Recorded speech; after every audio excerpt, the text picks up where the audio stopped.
Professores da rede estadual prometem paralisação nesta terça-feira. FVS diz que doenças transmitidas por Aedes aegypti seguem com redução em todo o estado. Após falha no FIES, Ministério da Educação prorroga até sexta-feira prazo de conclusão da inscrição. OAB pede ao Supremo adiamento do julgamento sobre prisão após segunda instância. Ministério Público Federal pede que Temer e mais 7 voltem para a prisão. FBI devolve aos seus donos quadro roubado pelos nazistas há 75 anos. Supremo da Venezuela quer tirar a imunidade parlamentar de Guaidó. Cúpula militar do Uruguai é demitida por omissão sobre morte de guerrilheiro. Agressões, tiros e facadas lideram números de atendimentos nos principais centros de saúde de Manaus. É o Jornal da Manhã que começa agora. 5h48. Se é manchete, você ouve aqui.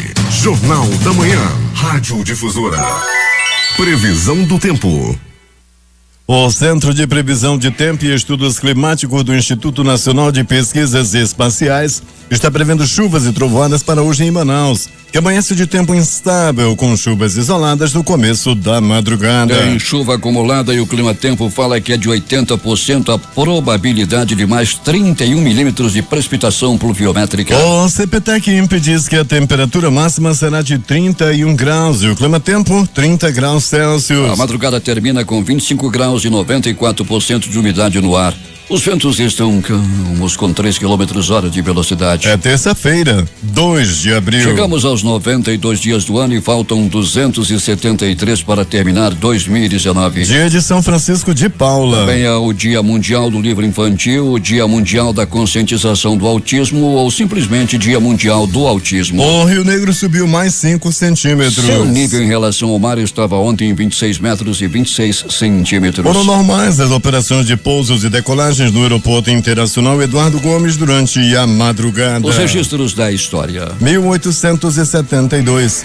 Morre Samuel Morse, norte-americano inventor do código que leva o seu nome. 1910 nasce o espiritualista Chico Xavier. 1982, as tropas argentinas iniciam a ocupação das Ilhas Malvinas, que estavam sob domínio do Reino Unido. 1990, o ditador do Iraque, Saddam Hussein, ameaça dizimar metade da população de Israel em caso de ataques conjuntos com os Estados Unidos. 2000, morre de câncer ósseo o mafioso italiano Tommaso Busquetta. Depois de ser preso no Brasil em 1983, ele passou a colaborar com a Justiça dos Estados Unidos. 5h51 em Manaus.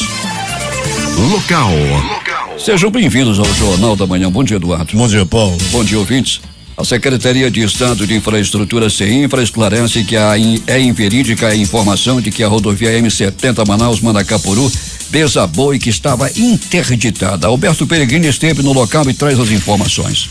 Bom dia, Paulo Guerra, bom dia, Eduardo Silva e ouvintes do Jornal da Manhã. Verdade, Paulo Guerra, não há nenhum tipo de obstrução, não tem nada interditado na M070. Nós estivemos no local ontem, Paulo, era por volta de 16h30, onde nós fazíamos o caminho de ida para Manacapuru e paramos no local e observamos que homens e máquinas estavam a todo vapor trabalhando para colocar ali, Paulo, uma barragem, uma contenção, muita gente trabalhando, tinha engenheiros, equipe da ciência no local, mas não tem sequer 1 metro da via interditado. As duas vias, as duas pistas, tanto a de ida quanto a de volta, está em plena operação, está tudo liberado. Essa obra, Paulo, está acontecendo no quilômetro 70, né, da M0, no quilômetro 70 da M070, bem pertinho ali da entrada do Acajatuba, né? A área está sinalizada, nós fizemos o percurso de volta à noite, está tudo sinalizado direitinho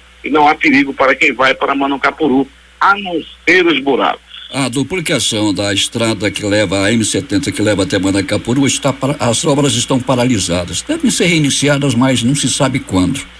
E estão paralisadas e a estrada, a M70, está tomada de buracos. Peregrino, um verdadeiro perigo. É verdade, Paulo. Nós temos uma boa pista, uma pista muito boa de quem vai, de quem vem, né? São 4 pistas, né? Em ambos os sentidos, 4 para quem vai para Manacapuru, aí tem o canteiro central, outras 4 sem buraco, um tapete, uma beleza. Mas isso até o quilômetro 35. Após o quilômetro 35, aí sim, Paulo, é um verdadeiro suplício, é um sofrimento, é perigoso para quem vai para Manacapuru devido aos buracos, que são muitos, são valas que tem na pista. É muito perigoso realmente, principalmente à noite. E também durante o dia, os motoristas vão desviar dos buracos, acabam invadindo a outra pista, a pista da contramão. Isso acontece muito no percurso da viagem, tornando aí um verdadeiro perigo para quem vai para Manacapuru. Aqui os motoristas fazem uma pergunta: quando será recapeada a Rodrigo Otávio e quando as ruas do bairro de São Francisco serão também recapeadas, ou pelo menos uma operação tapa-buraco de emergência ali, Peregrino? Pois é, né, Paulo? Vamos levar aí ao conhecimento da Secretaria Municipal de Infraestrutura para ver se resolve essa questão aí da Rodrigo Otávio. Tem uma pista de muita movimentação, uma pista onde a trafegabilidade é grande, é muito grande, não tem hora para ter muito carro na pista na Rodrigo Otávio em ambos os sentidos, tanto quem vai para o Japim quanto para quem vai em relação ali para a rotatória do Coroado. Peregrino, ontem interagiu com os ouvintes lá pelas bandas de Manacapuru, Peregrino? Ah, sim, Paulo, muita gente, né, nos cumprimentando, mandando aquele abraço para toda a equipe, para você, para Eduardo, que dizendo que estavam ouvindo sempre o Jornal da Manhã. É o caso das garis, Paulo, um grupo de garis nos procuraram, as senhoras que trabalham, fazem questão de dizer que são as garis do centro, lá do centro de Manacapuru. Todos os dias já começam cedo e o radinho é ligado no Jornal da Manhã. Então, um abraço a todas as garis lá de Manacapuru. Alberto Peregrini, o IML com pouco trabalho nos seus exames de praxe. Ainda bem, não é, Peregrini? Mais os prontos-socorros da cidade e outras casas de saúde com muitos atendimentos. São agressões, tiros e facadas.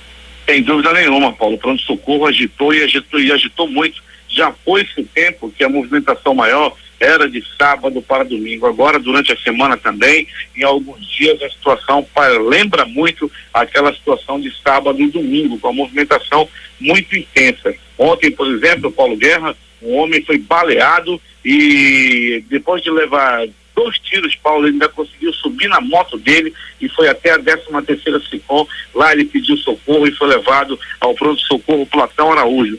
Foi apenas mais um que deu entrada no Platão Araújo no dia de ontem, né? Ontem muita gente deu entrada por agressão, 2 pessoas deram entrada por tiro. Pronto-socorro João Lúcio também com movimentação muito intensa, Paulo Guerra. Foram uma pessoa feridas a facadas, por agressão física são incontáveis, né? E pessoas também feridas por arma de fogo. Esse homem que foi baleado ainda conseguiu ir até o pronto-socorro de motocicleta, Peregrini. Um maqueiro fez um comentário: esse homem parece filho de um banda, tomba mas não cai. Tomba mas não cai, tá com o corpo fechado, Paulo Guerra, né? Deve ter oferecido muitos maracos para ter escapado dela. Até daqui a pouco, Peregrini. Daqui a pouco voltaremos com essas e outras informações, Paulo. Muita gente, olha, Paulo, lá do Tuiué, encontrei lá o professor lá de Tuiué, da comunidade Tuiué de Manacapuru. Vai fazer a festa do sábado de Aleluia lá no Tuiué e você é o convidado. As garis eu já falei aqui, Major Afrânio e a Dona Marília também estão aí ligados no Jornal da Manhã. Um abraço a todos. Pessoal também que estava tomando vacina ontem lá em Manacapuru, Paulo Guerra, a vacinação está muito boa lá contra a gripe, todos tinham vacina de graça ontem. Eu, como tenho medo de injeção, vou esperar uma próxima oportunidade. Paulo Guerra. Tá bom, Peregrini. E se fosse spray, você iria, né, Peregrini? Ah, sim, Paulo. Tanto spray quanto tô doido para experimentar, Paulo, e levar para você também o chiclete da saliência, a nova sensação em Manaus. 5h57 em Manaus. O Centro de Convenções do Manaus Plaza Shopping será o palco nesta quarta-feira, dia 4 de abril, de um seminário promovido pelo Instituto de Especialização do Amazonas, ESP, sobre o tema Profissional 4.0. Você melhor que os robôs. O evento é inteiramente gratuito e terá início a partir das 19 horas. Dentre os temas destacam-se inteligência artificial, internet das coisas, habilidade das coisas, novas carreiras, indústria 4.0, Big Data e home office. Estes assuntos serão abordados por professores e profissionais com bastante experiência na área, como Adriano Santos Lucas, mestre em Ciências da Computação, Geison Ramos, especializado em planejamento estratégico, e Alexandre Carmo, mestre em engenharia da automação da USP. A palestra, que será inteiramente gratuita, também emitirá certificado de horas complementares para os estudantes que se fizerem presentes ao evento. Moradores dos conjuntos Petros e Tiradentes dizem que as ruas desses conjuntos estão intrafegáveis devido ao grande número de crateras em toda a extensão das duas vias e pedem providências por parte da prefeitura. O Departamento Estadual de Trânsito divulga edital para leilão de 425 veículos que estão recolhidos no pátio do Detran em Manaus. O primeiro leilão de 2019 ocorrerá no próximo sábado e será realizado em duas modalidades, presencial e online. O certame será realizado na sede da empresa Leilão Manaus, leiloeiro selecionado após um processo de credenciamento localizado na Torquato Tapajós. Dos 425 que serão leiloados, 414 são motocicletas e 11 são carros. A Marinha do Brasil, através do comando do pessoal de fuzileiros navais, abriu inscrições para o concurso de admissão ao curso de formação de sargentos músicos do Corpo de Fuzileiros Navais em 2020. As inscrições acontecem no período de 1º a 29 de abril de 2019 e podem ser realizadas pelo site www.marinha.mil.br/CGCFN. No link Concursos para o CFN. As inscrições começaram ontem. Dentre os requisitos para a inscrição destacam-se ser brasileiro com 18 anos completos e menos de 25 no primeiro dia de janeiro do ano que vem, 2020. Ter o ensino médio ou curso equivalente completo. São 40 vagas disponíveis. Informações com o repórter José Alberto Zegdeg. Muito bem, Paulo Guerra. A Prefeitura de Manacapuru realizou nesta segunda-feira a cerimônia de inauguração oficial da creche municipal Edisângela de Menezes, localizada nas mediações do conjunto habitacional Ataliba, Minha Casa Minha Vida. É mais uma grande obra que marca os caminhos da educação na administração Beto D'Angelo. Esta já é a 13ª escola municipal construída pela administração, um número jamais alcançado em outras administrações. Em entrevista ao Jornal da Manhã, o secretário de Educação do município, professor Raimundo Conde, aproveitou para fazer seus agradecimentos. Eu tenho que agradecer a Deus. Quero te dizer que nós temos uma excelente equipe, ninguém faz nada só, né? Então, assim, quando nós temos um prefeito também, como o prefeito Beto D'Angelo, que nos deixa trabalhar com responsabilidade, sabendo que a educação é responsável para a transformação de um município que quer crescer, então a gente só tem que agradecer ao prefeito Beto D'Angelo. E assim, eu só tenho que agradecer por tudo que está acontecendo, pela dedicação de cada funcionário e de todos. Agora vamos abraçar. Uma creche dessa é uma creche que tem de tudo para oferecer para os nossos alunos. Já o prefeito Beto D'Angelo, em sua entrevista, destacou a importância da nova escola e diz que outras virão. Eu fico muito feliz pelos feitos. Nos propusemos a investir na educação e estamos fazendo. Essa é a 13ª construída do zero, tirado do chão. Então não é troca de tábua, não é reboco, não é pintura, é escolas novas, de qualidade, que dá o respeito e a dignidade à população que tanto espera. Essa é a 13ª, mas nós temos ainda mais uma creche na Bela Vista e mais uma escola em alvenaria sob laje na zona rural, que dentro em 2 meses nós vamos estar entregando. Então são 15 em 2 anos. Não é reforma. Se formos incluir a reforma, já fizemos mais de 60. Porque eu posso dizer de forma absoluta de que ninguém construiu mais do que nós construímos em 2 anos escolas em Manacapuru. E temos mais 4 para licitar para esse ano, em previsão para construção mais 6 com recurso próprio. Então espero que até o final do ano a gente inicie as obras e entregue na virada do ano para 2020. Estamos buscando recursos para Manacapuru. Se o município com seu recurso próprio não se sustenta, não se mantém, e se nós não buscarmos parceiros, se não buscarmos o governo do estado, se nós não buscarmos o governo federal, nada vamos trazer para o nosso município. A creche era bastante aguardada para atender as famílias do conjunto Ataliba e adjacências. Com instalações modernas e confortáveis, o prédio conta com uma extensa área construída, com salas de aula padronizadas, berçários, solares, sala de amamentação, refeitório, pátio coberto, playground, vestiário, banheiro para alunos e funcionários, cozinha equipada, despensa, copa, local para higienização de alimentos, abrigo de lixo, além de uma ampla área verde. De Manacapuru, Zegdeg para o Jornal da Manhã. Ouvi atentamente essa matéria que nos traz o José Alberto Zegdeg sobre a inauguração dessa creche e me remeto a pensar aqui nas creches que foram prometidas para Manaus. Dezenas de creches.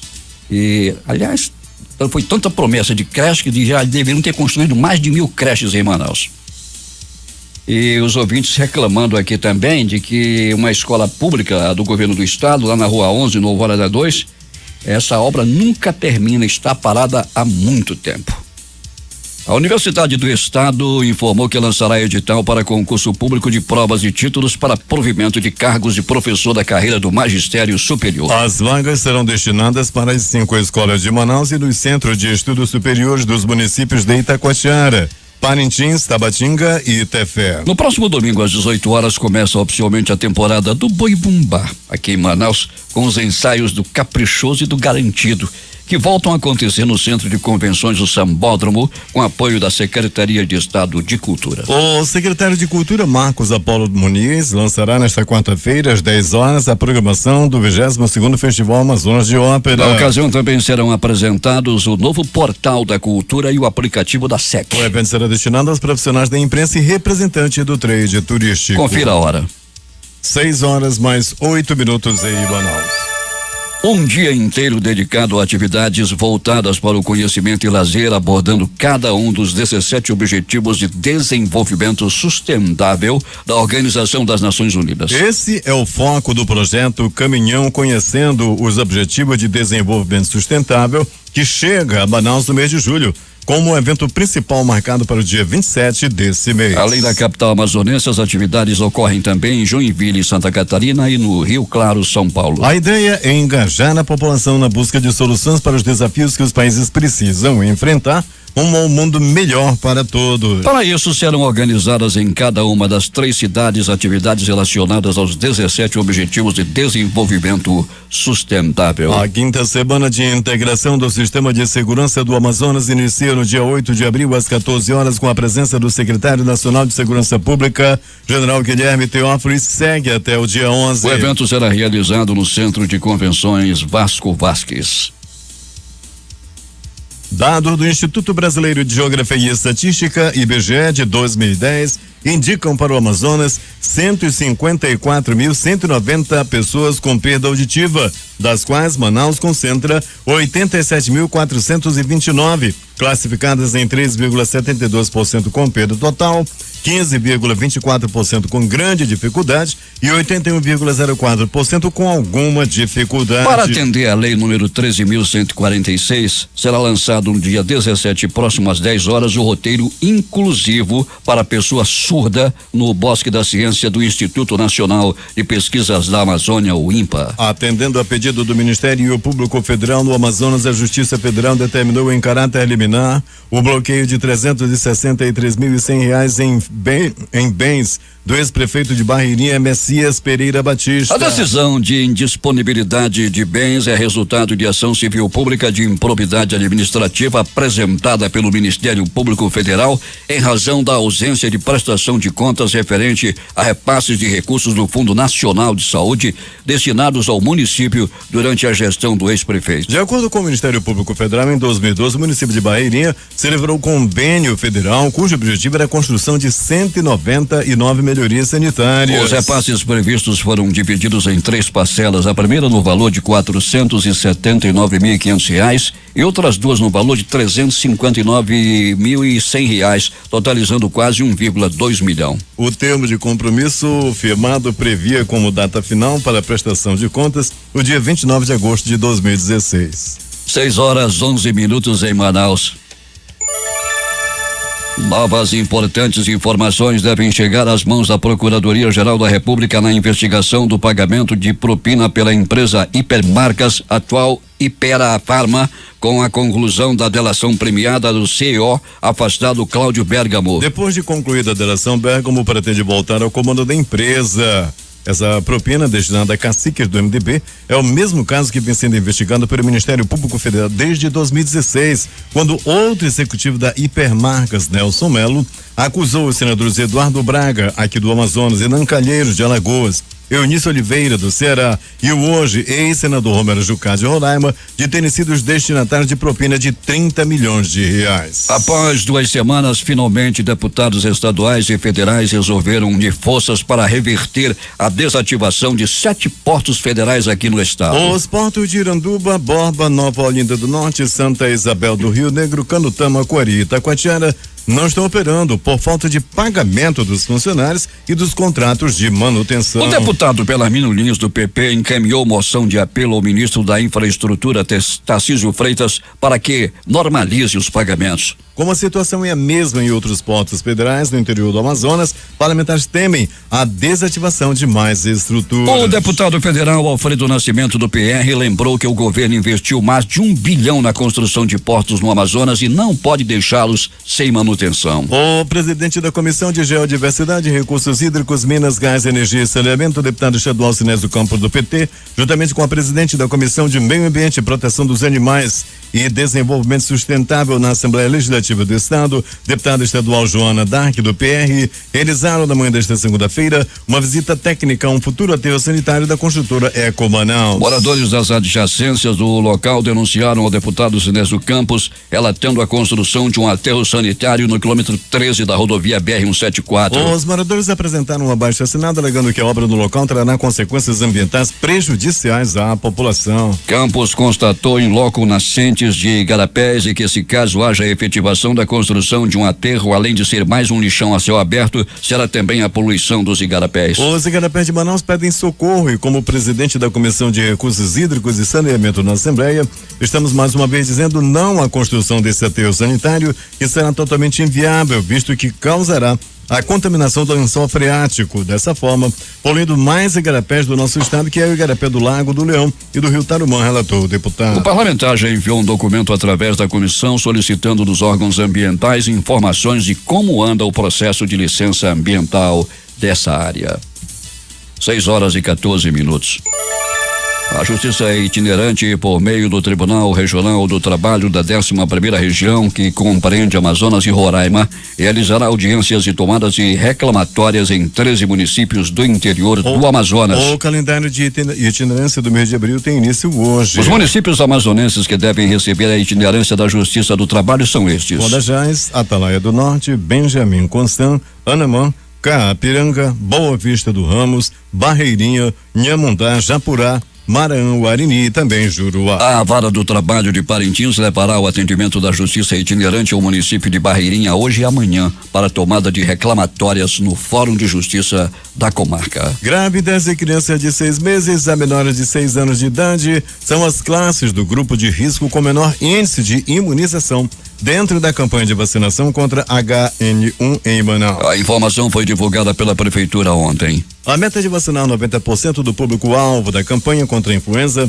que também inclui idosos, trabalhadores da saúde e educação, presos, doentes crônicos, foi superada. Conforme a Prefeitura, a capital alcançou 91,2% do grupo preconizado pelo Ministério da Saúde. A 16ª edição do Boletim Epidemiológico da Síndrome Respiratória Aguda Grave, divulgada nesta segunda-feira, mostra que o número de óbitos permanece em 32 casos, o mesmo da semana anterior. Os dados atualizados também registraram 967 casos notificados de SRAG, sendo 120 positivos para o vírus da influenza A H1N1 e permanecem 163 para vírus sincicial respiratório. O número de casos de Zika registrado no Amazonas no primeiro trimestre de 2019 sofreu queda de 92% quando comparado ao mesmo período do ano anterior. Segundo dados divulgados pela Fundação de Vigilância em Saúde do Amazonas, nesta segunda-feira foram notificados apenas 11 casos contra 143 em 2018. O balanço foi divulgado no Boletim Epidemiológico das Doenças Transmitidas pelo Aedes aegypti. O documento aponta que também houve queda nos casos de dengue e chikungunya. Segundo a FVS, os casos de dengue reduziram em 35%. Nos 3 primeiros meses de 2019 foram 1.132 casos confirmados. Em 2018 foram 1.745 casos. Já a quantidade de pessoas infectadas pelo chikungunya caiu em 32%, com 46 casos em 2019, contra 68 notificações no ano passado. O novo levantamento rápido de índice de infestação pelo Aedes aegypti do Amazonas indica que 4 municípios apresentam apresentaram um índice superior a 3,9%. O número é considerado situação de alto risco para a dengue. A atenção deve ser reforçada nas cidades de Boa Vista do Ramos, Lábrea, Nova Irão e São Gabriel da Cachoeira, que apresentaram um índice de infestação de mosquito elevado e por isso o risco maior de surto da doença, disse o diretor técnico da FVS, Cristiano Fernandes. 6h17 em Manaus. Os professores da rede estadual de ensino vão paralisar as atividades nesta terça-feira. A manifestação foi decidida após uma reunião entre a Secretaria de Estado de Educação, SEDUC, e o Sindicato dos Trabalhadores em Educação do Amazonas, Sintea, na qual não houve avanços quanto ao reajuste salarial da classe. A categoria pede 15% e a Secretaria oferece apenas 3,93%. Avançamos nas pautas, entretanto, no que confere ao percentual de reajuste de data base, permanece nos 3,93%. Conforme foi deliberado pela categoria, não iremos aceitar esse percentual, disse a presidente do Sintea, Ana Cristina Rodrigues, em vídeo divulgado após o encontro com o secretário Luiz Castro, titular da Secretaria de Educação. No vídeo, a classe é convocada a paralisar as atividades e comparecer às 13 horas em um ato público em frente à sede do governo. O ato é para chamar a atenção da sociedade para as solicitações dos professores e tentar uma reunião com o governador Wilson Lima. A assessoria da SEDUC informou que o secretário Luiz Castro segue disposto a conversar e negociar as demais pautas da categoria, como auxílio transporte e auxílio alimentação dos servidores da sede da SEDUC. Também reforçou que o Estado só tem condições de pagar as progressões. Agora... Polícia. Alberto Pellegrini. Muito bem, Paulo Guerra e ouvintes do Jornal da Manhã. Vamos começar o nosso noticiário policial falando das ocorrências em pronto-socorro da cidade. O primeiro, pronto-socorro Platão Araújo. Movimentação intensa durante toda a noite e madrugada. 2 pessoas deram entrada vítima de arma de fogo. 3 pessoas deram entrada vítima de agressão física. Em um dos casos da agressão física, 2 homens brigavam. 2 homens, cada um com um pedaço de pau.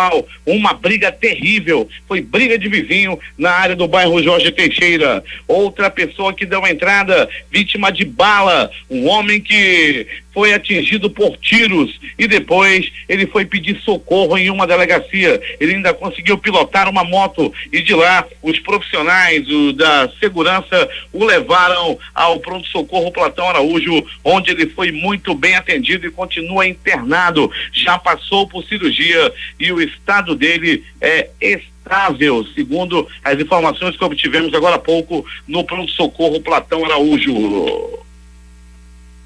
Ainda do pronto-socorro Platão Araújo.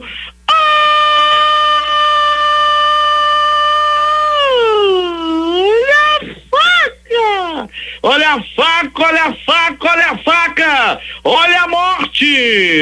Um homem foi atingido com 1, 2, 3 facadas pelo corpo. Paulo Guerra e ouvintes do Jornal da Manhã, ele foi levado ao pronto-socorro Platão Araújo em estado gravíssimo. As vísceras, o fel dele estava aparecendo, ele estava em estado gravíssimo, levado ao pronto-socorro Platão Araújo. Lá de tudo foi feito para salvar a vida desse homem. Lá no Platão Araújo pode até faltar um remédio aqui, um negocinho ali, mas os profissionais da vida, os médicos e os enfermeiros estão sempre prontos a atender a quem precisa de ajuda, a quem precisa escapar da morte. São sempre muito bem atendidos no pronto-socorro Platão Araújo.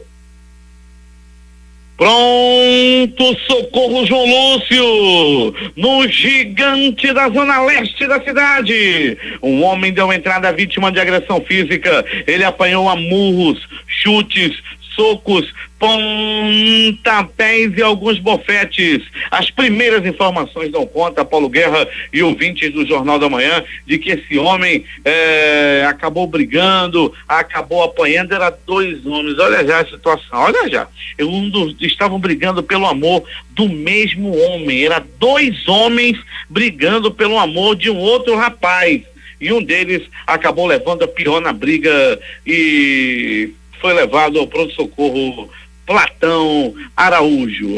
O que chamava a atenção era o sotaque. Já me acode, já, ele dizia, me acode que eu estou longe de casa, não tem ninguém para olhar por mim, eu sou lá de Parintins. E assim atenderam ele rapidamente, depois que ele estava brigando, o parintinense estava brigando pelo amor de um outro homem.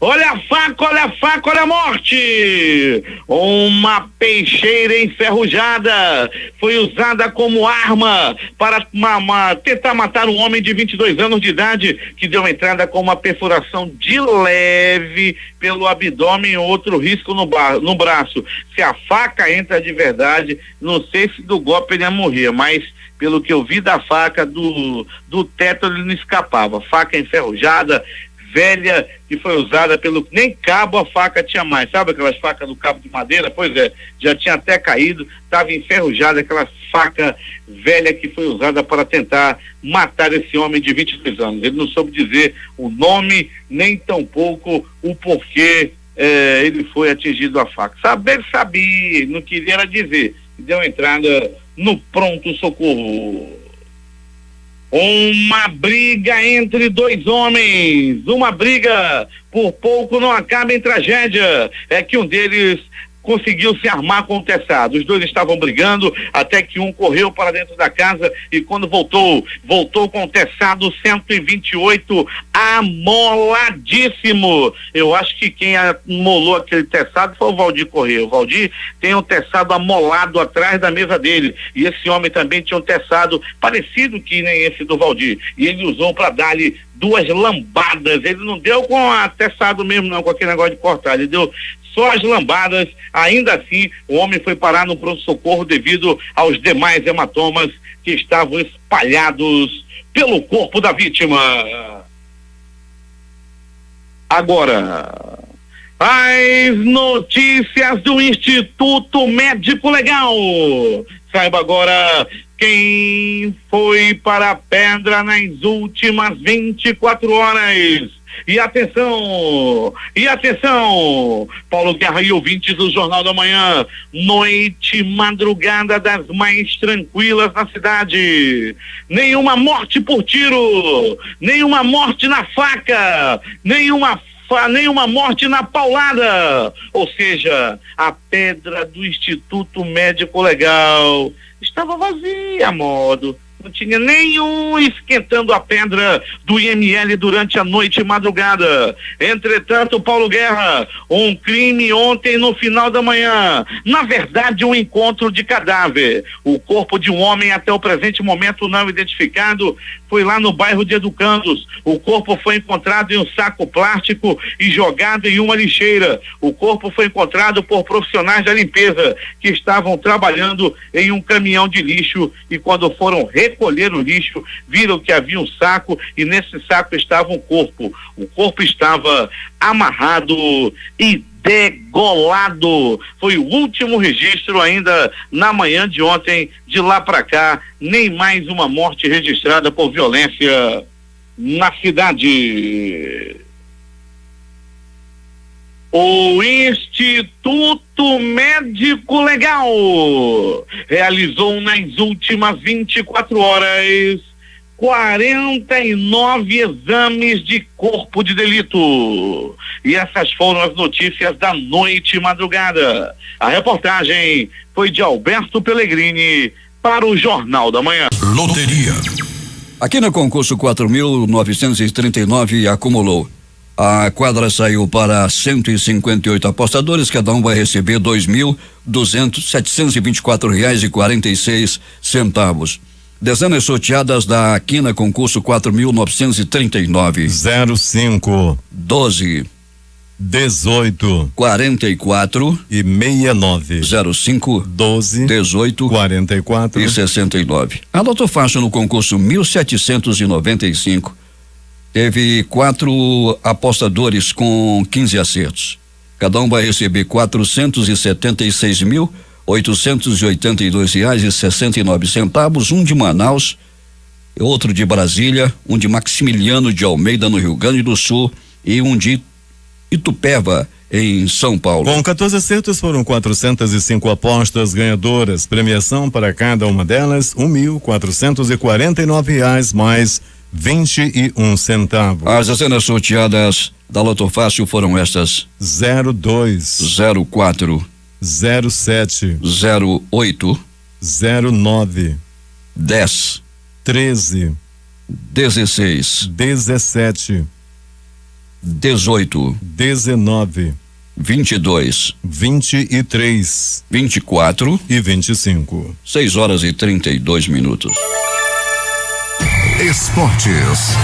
Nessa segunda-feira, a renomada revista France Football lançou a 21ª edição do especial Salário das Estrelas, o qual revela os 5 maiores vencimentos de treinadores e jogadores de futebol europeus na temporada. Liderando a lista entre os atletas aparecem Lionel Messi, Cristiano Ronaldo e Neymar, enquanto Diego Simeone, José Mourinho e Thierry Henry figuram entre os primeiros nos técnicos. Dono do maior vencimento entre os jogadores, Messi leva anualmente, contando salário bruto, prêmios e publicidade, 130 milhões de euros, que corresponde a 560 milhões de reais. O astro argentino do Barcelona é seguido de perto pelo atacante da Juventus, Cristiano Ronaldo, que embolsa anualmente 113 milhões de euros, aproximadamente 485 milhões de reais. Na terceira posição da lista está o Neymar.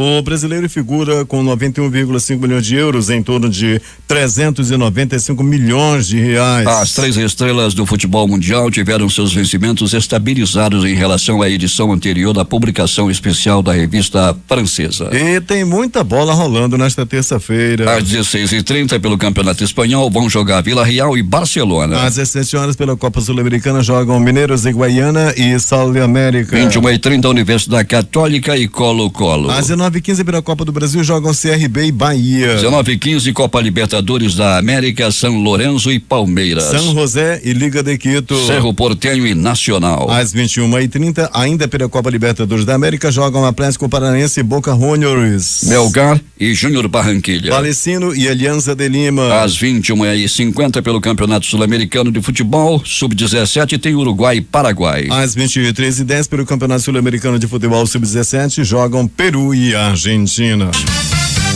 Últimas notícias. O IBGE divulga hoje às 9 horas o desempenho da indústria no mês de fevereiro. Em janeiro, a produção industrial caiu 0,8% e teve o pior resultado em 4 meses. Cerca de 400 padarias da Grande São Paulo e da capital paulista decidiram parar de vender cigarros em seus estabelecimentos. A decisão tem 2 motivos: a série de assaltos com foco nos pacotes de cigarro e a baixa margem de lucro dos comerciantes com a venda do produto. Ao todo, cerca de 6.000 padarias estão registradas na região metropolitana da capital bandeirante. O número de alunos com transtorno do espectro autista que estão matriculados em classes comuns do Brasil aumentou 37,27% em um ano.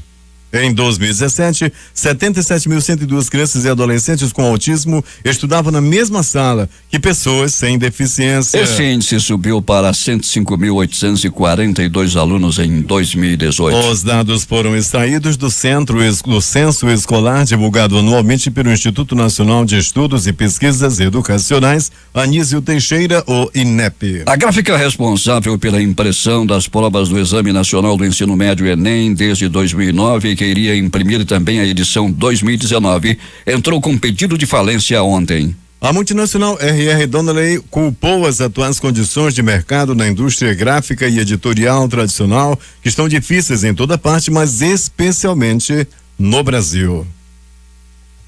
Diante da tensão, OMC revê para baixo previsão de expansão do comércio mundial em 2019 e alerta para riscos de guerra comercial. O Brasil continua a perder espaço entre os maiores exportadores do mundo. Dados da Organização Mundial do Comércio, OMC, revelam que, mesmo com o aumento de vendas, o Brasil caiu da 26ª para a 27ª posição entre os maiores exportadores do mundo em 2018. Entre os importadores, o país se manteve na 28ª posição. No que se refere às exportações, o Brasil registrou um aumento de 10% em suas vendas em 2018, ajudado pela expansão dos preços de commodities. A taxa de crescimento no país ficou dentro da média mundial, que também registrou uma de 10% em 2018. No total, o Brasil exportou 240 bilhões de dólares, mas foi superado pelo Vietnã, além de Malásia, Arábia Saudita e outras economias. Em termos de participação no mercado internacional, o Brasil manteve uma fatia de 1,2%, a mesma taxa estagnada desde 2016. Professores da rede estadual prometem paralisação nesta terça-feira. Alberto Peregrini vai trazer informações. Muito bem, Paulo Guerra, nós, de acordo com a tua orientação, Paulo, estamos passando à frente de algumas escolas, principalmente aqui onde a nossa unidade externa está, na área da zona leste da cidade.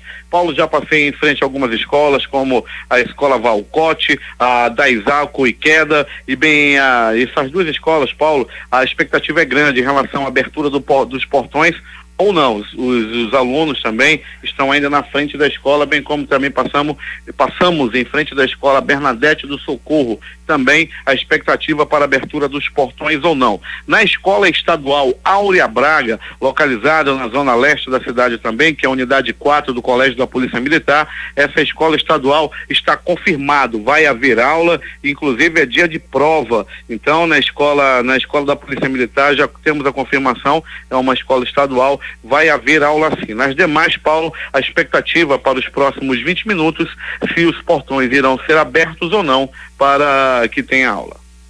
Muito obrigado, Peregrini, pelas informações, e no decorrer de nossa programação, informações atualizadas já dentro do programa do Valdir Correia.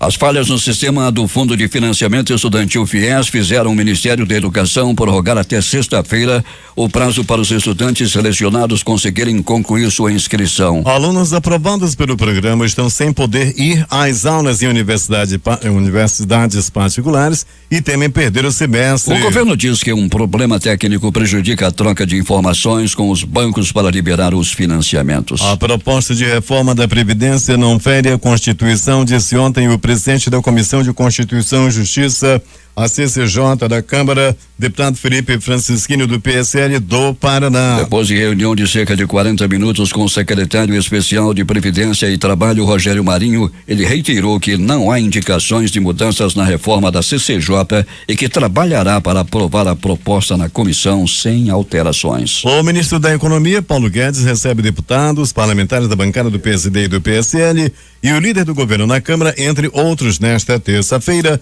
como parte das negociações para aprovar a reforma da Previdência. Jair Bolsonaro se reúne hoje com empresários em Israel. Ontem, no segundo dia da visita oficial ao país, o presidente rezou no Muro das Lamentações ao lado do primeiro-ministro israelense Benjamin Netanyahu. Já o anúncio de que o governo brasileiro pretende abrir um escritório comercial em Jerusalém provocou reações entre autoridades palestinas no Brasil e no exterior. O ministro das Relações Exteriores da Autoridade Palestina condenou o que chamou de agressão direta contra o povo e o direito dos palestinos. Bolsonaro cancelou o encontro com imigrantes em Israel e cogita antecipar volta. O presidente não deve cumprir a agenda programada para quarta, reduzindo a visita de 4 para 3 dias. O Ministério Público Federal pediu ontem que o ex-presidente Michel Temer, o ex-ministro Moreira Franco e mais 6 acusados na Operação Descontaminação sejam presos novamente. A Operação Descontaminação foi feita a partir de uma investigação sobre desvios envolvendo a obra da usina nuclear de Angra 3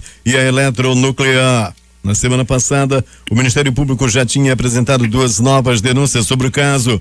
Os envolvidos respondem por crimes como corrupção, peculato e lavagem de dinheiro. Caso a Justiça não concorde com a nova prisão, o Ministério Público Federal pede que o ex-presidente seja colocado em prisão domiciliar com monitoramento por tornozeleira eletrônica. Além disso, os investigadores querem que Temer seja proibido de manter contato com os outros acusados. A Ordem dos Advogados do Brasil, autora de uma ação de uma das ações sobre prisão após condenação em segunda instância, pediu que o Supremo Tribunal Federal adie julgamento sobre o tema que está marcado para o próximo dia 10. O Supremo confirmou o recebimento do pedido de adiamento por meio de um ofício endereçado ao presidente do STF, Dias Toffoli. Não há previsão de prazo para a decisão. Segundo a assessoria da OAB, o argumento para o pedido de adiamento é que a nova diretoria tomou posse recentemente e ainda precisa se inteirar de todos os aspectos envolvidos no caso. O pedido de adiamento ocorre em meio a um impasse sobre quando o Superior Tribunal de Justiça julgará o recurso do ex-presidente Luiz Inácio Lula da Silva contra a condenação dele no caso do triplex do Guarujá. Ligado a Nicolás Maduro, o Supremo da Venezuela pede suspensão suspensão da imunidade de Juan Guaidó. A medida forçaria Guaidó, que é parlamentar, a responder na justiça comum. O regime chavista acusa o autoproclamado presidente interino de ter saído ilegalmente do país. Na Venezuela não existe justiça. Maduro é quem determina ao Supremo o que deve ou não fazer. O presidente do Uruguai, Tabaré Vázquez, decidiu destituir nesta segunda-feira seu ministro da Defesa, Roger Menendez, e autoridades da cúpula militar do país, acusados de terem se omitido diante da confissão de um ex-oficial sobre crimes cometidos durante a ditadura militar. O escândalo foi revelado neste fim de semana pelo jornal Uruguai El Observador. Segundo o diário, o ex-militar José Nino Gavazzo confessou ao Tribunal de Honra do Exército ter jogado em um rio em 1973 o corpo do guerrilheiro Roberto Gomensoro. O ativista é considerado o primeiro desaparecido político da ditadura uruguaia, que se estendeu de 1973 a 1985. O escândalo levou ainda a demissões do recém-nomeado chefe do Exército, José González, e dos generais Gustavo Fajardo e Alfredo Arramon. Esses 3 militares são os integrantes do Tribunal de Honra que assinaram a absolvição de Gavazzo. O Parlamento da Nova Zelândia aprovou hoje em uma primeira votação a lei que visa restringir a posse de armas promovida após o ataque da supremacia branca em 2 mesquitas na cidade de Christchurch. Um total de 119 parlamentares respaldaram a votação, que teve apenas um voto contrário durante a sessão noturna da Câmara, segundo a imprensa local. O legislativo neozelandês planeja endossar a medida neste mês, que ainda deve ser votada 2 vezes e que visa proibir a posse de armas militares semiautomáticas e fuzis de assalto como as utilizadas para cometer o massacre nas mesquitas. O FBI devolveu nesta segunda-feira um quadro do pintor holandês Salomon Konink, de 380 anos, aos seus legítimos donos, uma família francesa judia, 75 anos depois de ter sido roubada pelos nazistas durante a invasão da França na Segunda Guerra Mundial. A obra pintada por Konink em 1639 foi entregue aos Schloss em cerimônia que aconteceu no consulado da França em Nova York e que contou com a presença do ministro das Relações Exteriores francês, Jean-Yves Le Drian. O ministro francês destacou que seu país continua com seus esforços para acelerar a identificação e a restituição de obras roubadas durante o regime de Hitler e apontou que mais de 2/3 das 100 mil peças usurpadas pelos nazistas foram encontradas logo após o fim do conflito. Destaques de capa dos principais jornais do país nesta terça-feira. Vamos começar com o Globo do Rio de Janeiro. Centrão quer retirar pontos polêmicos da reforma da Previdência já na CCJ. Folha de São Paulo. Bolsonaro cancela encontro com imigrantes em Israel e cogita antecipar a volta. O Estado de São Paulo. Liminar do STF suspende lei que proíbe fogo de artifício com ruído em São Paulo. Planalto Central, capital da República, Correio Brasiliense. Ministério Público Federal pede que Temer, Moreira Franco e mais 6 voltem para a prisão. Valor econômico. Dólar começa abril em queda, com alívio vindo do exterior. Ibovespa fecha em alta. Estado de Minas. Minas tem 1.300 casos de dengue por dia em 2019 e 7 mortes. No Recife, o centenário Jornal do Comércio. Falência de gráfica do Enem e crise no MEC causam apreensão entre alunos. Fortaleza, Diário do Nordeste. Vereador que cobrava dinheiro em troca de emprego público é denunciado pelo Ministério Público do Ceará. Porto Alegre, 0 hora. STJ pode inocentar Lula? Entenda as apostas da defesa do ex-presidente para o julgamento que pode ocorrer na quinta-feira. As edições impressas locais, o Jornal do Comércio.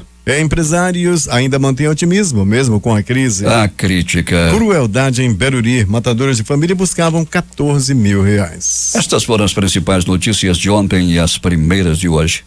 Termina aqui o Jornal da Manhã. Participaram dessa edição Operação de áudio, Itamar Jardina e Hamilton Cabral. A apresentação, Eduardo Silva e Paulo Guerra. Ainda com as participações de José Alberto Zegdeg e Alberto Pellegrini.